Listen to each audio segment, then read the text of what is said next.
माही कहीं बालक बिना गोदी लागे सुना भर दी झोलिया हमार।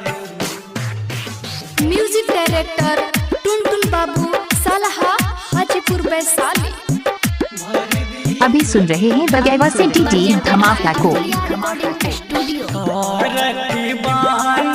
छठी के परबिया रखला हसेनुरा के लाज हो, रखला हसेनुरा के लाज हो।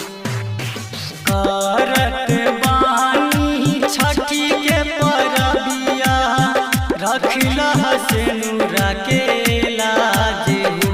माई कहीं बालक बिना गोदी लागे सुना बन गले जिंदगी आधार हो। माही कहीं बालक बिना गोदी लागे सुना भर दी झोलिया हमार हो।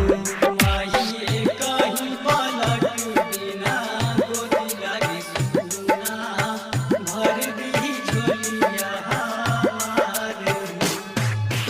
म्यूजिक डायरेक्टर टुनटुन बाबू सालहा हाजीपुर वैशाली। इलाका किसी का हो धमाका दिवाकर दीवाना भाई का ही होगा।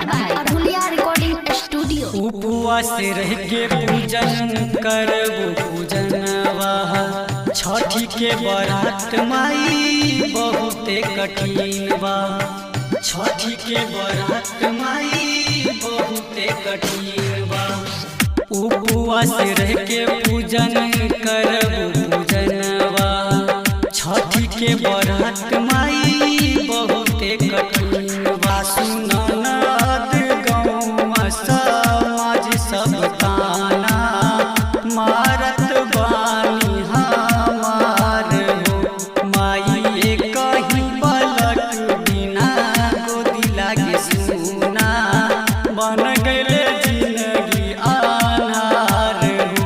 माई कहीं बालक बिना गोदी लागे सुना भर दी झोलिया हमार हो। माई कहीं बालक बिना गोदी लागे सुना भर दी झोलिया हमार हो। माही कहीं बालक बिना गोदी लागे सुना भर दी झोलिया हमार। म्यूजिक डायरेक्टर टुनटुन बाबू अभी सुन रहे दिवाकर दीवाना भाई। Recording studio. हमरो सिनुरवा के लाज ये मैया सुन लहर जी छठी मैया सुन लहर जी छठी मैया। हमरो सिनुरवा के लाज ये मैया सुन लहर जी छठी मैया।